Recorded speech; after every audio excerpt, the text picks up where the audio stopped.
안녕하세요, 게이지TV의 큐입니다. 오늘부터는 큐의 크리티컬 퀘스천이라는 코너로 여러분들을 찾아뵐 텐데요. 여러분들이 정말 궁금해하고 알고 싶어하는 각종 스마트 기기나 IT 가젯들의 정보를 큐가 준비한 7가지 질문들과 함께 날카롭고 예리하게 살펴보도록 하겠습니다. 그럼 이 코너의 첫 번째 주인공인 전자책 리디북스 페이퍼를 소개합니다. 많은 분들이 전자책이라는 단어 자체가 생소하실 거예요. 저도 들어는 봤지 리디북스 페이퍼를 접하기 전만 해도 별 관심이 없었거든요. 그런데 리디북스 페이퍼를 한번 써보고 와, 이거 정말 생각보다 괜찮다라는 생각에 이렇게 여러분들에게 소개하게 되었습니다. 간단하게 전자책의 역사에 대해서 조금 살펴보았는데, 개념은 8, 90년대부터 나오기 시작했다고 해요. 컴퓨터가 글을 읽는다라는 개념이 확장 발전되어 왔다고는 하는데, 학자들조차 무엇이 진짜 전자책이라는 이렇게 명확한 기준은 없다고 합니다. 다만 디지털 책을 출판하는 회사들끼리 모여서 개방형 전자책 단말기 표준이라는 것을 만들었는데, 이게 지금 현재 통용되고 있는 전자책이라는 단어의 뜻으로 우리가 받아들이고 있다고 해요. 그리고 이런 전자책, 많은 분들이 이 생각을 하실 거예요. 굳이 전자책을 쓸 필요가 있을까? 스마트폰이나 태블릿, PC가 있는데. 사실 저도 그렇게 생각했었거든요. 근데 제가 써본 바에 의하면 간단 명료하게 말씀드리면, 전자책을 쓰는 가장 큰 이유는 바로 눈의 피로 때문입니다. 우리가 책을 읽지 않고 이제 스마트폰이나 태블릿, PC로 글을 읽게 되면 백라이트라고 해서 빛을 글자 뒤에서 계속해서 눈에 이렇게 쏘아주게 됩니다. 그렇게 되면 시간이 지날수록 눈의 피로가 점진적으로 쌓이게 되는데, 그러면 안구 질환이라든지 시력 감퇴라든지 큰 문제가 되기도 하죠. 그래서 요즘 같은 경우에는 21세기에 태어난 소년들이 오히려 이제 유비쿼터스 환경이라고 하죠. 어딜 가든 컴퓨터를 접할 수 있고 PC를 접하다 보고 스마트폰을 접하다 보니까 눈이 오히려 어른들보다 더 나쁜 젊은이 노안이라고 하죠. 그런 안타까운 질병을 이제 얻게 되기도 했죠.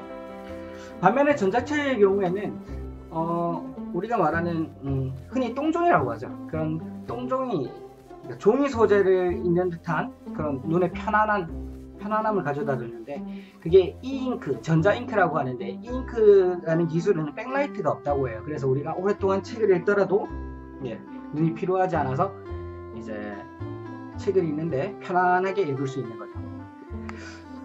이 전자책을 구성하는 이잉크라는 기술에 대해서 조금 더 자세하게 설명드리면, 두 개의 이 패널 사이에 여러가지 하얀색과 검정색의 입자들이 있는데, 그 입자들의 정기적 자극을 주어가지고 물리적으로 실제로 이동시키는 그런 원리라고 합니다. 그래서 한 번 전기 자극을 주고 다음번 전기 자극이 오기 전까지는 더 이상 전기를 소모하지 않는 거죠. 그래서 전력 소모량이 상당히 낮고, 뿐만 아니라 입자들이 전기 자극에 의해서 실제로 움직이기 때문에, 물리적으로 움직이기 때문에 저희가 스마트폰을 햇볕 아래서는 보면 보이진 않지만, 이렇게 전자책 같은 경우에는 햇볕 아래서도 글자가 잘 보인다는 그런 장점이 있다고 해요. 그러면 이제부터 큐가 준비한 7가지 크리티컬 퀘스천과 함께 한번 리디북스를 파헤쳐 볼까요? 정말 종이책을 읽는 느낌이 드나요? 정말 종이 위에 책을 읽는 것 같은 느낌이 드나요? 네, 사실입니다. 저도 이 부분이 가장 놀라웠는데요.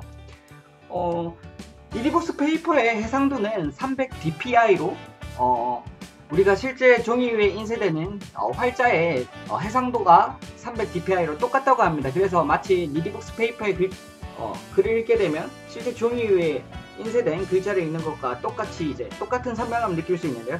제가 이렇게 비교해 보려고 이렇게 책을 준비했습니다. 화면에 잘 잡힐지는 모르겠지만 이렇게 비교해 보시면 선명도가 거의 떨어지지 않습니다. 오히려 더 선명하게 보이는 경우도 있는데요. 보이시죠? 리디북스 페이퍼는 이렇게 선명도와 해상도가 아주 높기 때문에 글을 읽거나 볼 때 정말 종이책을 읽는 것 같은 그런 느낌을 받게 됩니다.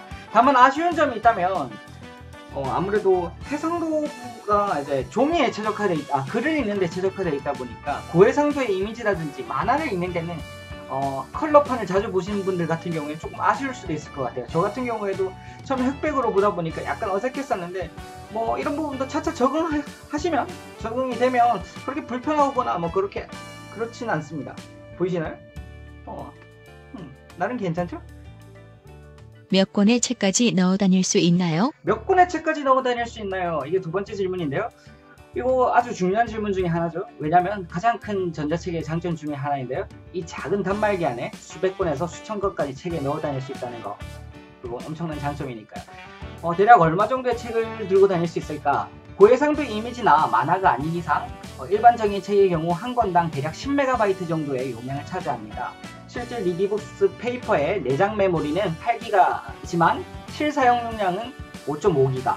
그러니까 이론적으로만 계산하게 되면 대략 550여 권 정도의 책을 넣어 다니실 수 있는데요. 앞서 말했다시피 만화라든지 고해상도 이미지를 사용하시는 분 같은 경우에는 추가적인 메모리가 필요할 수 있죠. 그래서 리디북스 페이퍼에서는 여기에 외부 SD카드로 마이크로 SD를 32GB까지 지원을 하는데요. 이 경우에는 산술적으로만 따져보면 내장, 외장 메모리를 모두 합할 경우 대략 40GB. 그 중에서 실사용 공간으로만 보더라도 2,500권에서 많게는 3,000여 권까지의 책을 이 작은 단말기 안에 들고 다니실 수 있습니다. 어마어마하죠? 한 번 충전 시 며칠간 쓸 수 있나요? 한 번 충전하면 얼마나 오랫동안 가나요? 표기된 배터리의 용량은 2800mAh입니다. 제가 하루에 한두 시간 정도 사용했을 때 대략 일주일 정도 사용하고도 배터리가 다 소진되지 않았었는데요. 생각보다는 배터리가 정말 오래 갔었습니다. 다른 분들 같은 경우에는 마음먹고 독서를 하더라도 한 3, 4일 정도까지는 너끈하다고 하셨으니 배터리 부분에서는 큰 문제가 불편함이 없었고요. 다만 아쉬운 점이 있었다면 책을 다운받거나 사전 기능을 사용하기 위해서는 와이파이에 연결되어야 하는데 와이파이에 연결하게 되면 배터리 소진 속도가 상당히 좀 빠르다는 점, 그 점만 좀 주의해 주신다면 큰 불편함은 없으실 것 같습니다. 그리고 요즘 같은 경우에는 뭐 배터리가 소진된다 하더라도 어디든 간에 USB 케이블로 충전할 수 있는 환경이기 때문에 하루에 한두 번 정도 충전해야 하는 스마트폰과 비교해 봤을 땐 리디북스 페이퍼는 개인적으로는 참 만족스러웠던 것 같습니다. 어떻게 사용하는지 보여주실래요? 사용하는 방법은 생각보다 간단합니다. 이건 지금 대기화면 상태인데요. 크기 같은 경우에는 115에 157, 독사기에 최적화되어 있다는 6인치 크기고요. 블랙 색상을 가지고 있고 전원 버튼은 상단에 맨 오른쪽에 있습니다. 그리고 전원을 켜게 되면 지금 대기 상태인데 이렇게 꾹 눌러주면 이제 메인 화면이 나오는데요. 보시다시피 메인 화면에는 자기가 소유하고 있는 책장에 책들이 뜨게 됩니다. 저 같은 경우에는 지금 청년창업 가이드라는 책을 한번 눌러볼 텐데요. 이렇게 되면 자기가 읽었던 마지막 페이지를 자동으로 이렇게 불러오게 됩니다. 화면이 조금 밝나요? 어둡나요? 요 같은 경우에 이제 프론트 라이트라고 하는데 이제 책의 빛을 앞쪽에서 줘서 이렇게 어두운 곳에서도 볼 수 있습니다. 예를 들면 이제 저희가 잠자기 전에 이불 밑에서 이렇게 침대에서 이렇게 스탠드 없이 쓸 수 있어서 큰 도움이 된다는 거. 프론트 라이트 기능은 참 좋죠.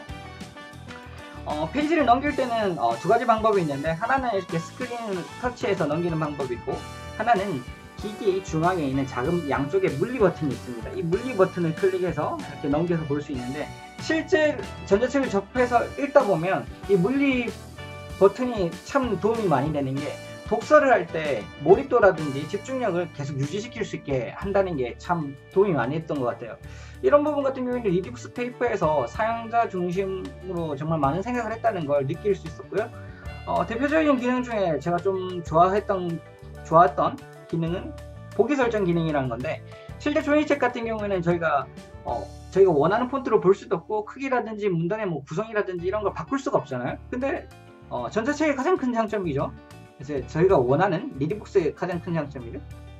이렇게 나눔 명조 볼드로 하고 글자를 조금 더 크게 잘 안 보였다 치면 이렇게 변경을 하게 되면 페이지 구성 중입니다 라는 메시지가 뜨면서 이제 이게 완료가 되고 나면 이렇게 자신이 보기 쉬운 자신의 최적화된 자신만의 책이 됩니다. 이런 부분이 참 마음에 들고요. 이 외에도 사전 검색 기능이라든지 메모 기능이라든지 이런 우리가 기본적으로 책을 보면서 필기할 수 있는 다양한 기능들을 쓸 수 있습니다. 그리고 제가 가장 좋아했던 기능 중에 하나는 뭐냐면 이 슬립 화면 기능인데요. 개인적으로 이게 제일 마음에 들더라고요. 왜냐면 이제 대기 상태일 때 이제 책이 변하는 건데, 저 같은 경우에는 이디북스 페이퍼의 메인 모델이죠. 강소러시를 이렇게 해서 대기 상태에 들어가면 보시다시피 예쁜 강소러시가 이렇게 나오게 됩니다. 제가 봤을 때 이 정도면 뭐 기본적으로 사용법 자체가 어렵지는 않아요. 누구나 기본적으로 스마트폰을 사용할 수 있을 정도의 수준이 된다면 다 사용할 수 있으니까요. 책값이 만만치 않은데 비용은 얼마나 드나요? 책값이 만만치 않을 텐데 얼마 정도 드나요? 맞습니다. 이거 중요한 문제죠. 근데 일반적인 종이책보다 전자책이 대략 30% 정도 싼데요. 인쇄비가 들지 않기 때문에 저렴한 것도 있죠. 그리고 전자책의 경우에는 우리가 어릴 적에 책방에서 책을 빌려봤던 것처럼 대여라는 시스템이 있습니다. 그래서 장기 대여를 통해서 책을 저렴하게 빌려볼 수도 있고, 또 전권 시리즈 같은 경우에는 1, 2편 정도는 무료로 보여주고, 그걸 보고 이제 더 구매해서 컨텐츠를 볼지 말지를 결정하는 시스템들도 있고요. 그리고 리디북스 페이퍼에 이제 무료라고 검색을 하거나 무료 카테고리를 보시면 여러가지 양질의 컨텐츠들을 무료로 접하실 수 있는데, 이렇게 독서에 이제 처음 이제 취미를 붙이시는 분들 같은 경우에는 자기가 좋아하는 카테고리 중에서 무료인 글들을 한 번씩 보고 점점점 좋아하는 작가를 찾거나 아니면 자기가 좋아하는 주제를 찾아서 책을 읽으시는 것도 좋은 방법이 될 것 같습니다. 솔직하게 말해서 단점이 있다면? 단점이라기보단 아쉬운 점이자 주의사항이 하나 있는데요. 저도 그렇고 리디북스 페이퍼를 쓰시는 많은 분들이 공통적으로 하는 이야기가 바로 설탕 액정이라는 겁니다. 뭐 스크래치 같은 경우에야 볼로 필름을 부착하면 뭐 별 문제가 없지만 이잉크다 보니까 작은 충격에도 이렇게 액정이 손상을 당할 수가 있습니다. 그렇게 되면 참 곤란한데, 그래서 많은 분들이 이제 전용 케이스라든지 전용 파우치를 따로 구비하시는데, 이런 부분이 조금 아쉽다는 거. 정말 이 제품을 사도 될까요? 저는 이번 리뷰를 진행하면서 오랫동안 잊고 지냈던 책을 읽을 때 그 즐거움을 다시 되찾은 게 너무 좋았었습니다. 그래서 이 리뷰를 보신 분들이 있으시다면, 저와 같이 또 한동안 책과 멀어지셨던 분들이라면 다시 한번 리디북스 페이퍼를 통해서 우리가 책을 읽을 때 앞으로 무슨 내용이 전개될까 그 상상하는 즐거움, 그리고 인스턴트 글이라든지 SNS에 퍼져 있는 그냥 검증되지 않는 글이 아닌 정말 검증되고 정제되고 작가가 하나하나 고민했던 정말 읽을 만한 가치가 있는, 어쩌면 우리의 삶을 변화시킬지도 모른 그런 글들을 읽을 수 있게 되는 계기가 됐으면 좋겠다는 생각에 이 리디북스 페이퍼를 리뷰를 하게 되었는데요. 모르겠어요.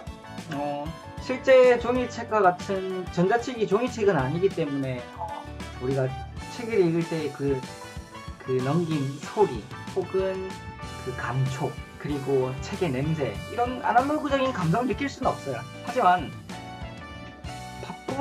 우리가 바쁜 현대인들이 한 권의 책도 읽기가 힘든데 그 핑계를 잡아줄 수 있는 좋은 물건이다 라는 생각에 이렇게 추천하게 되었습니다.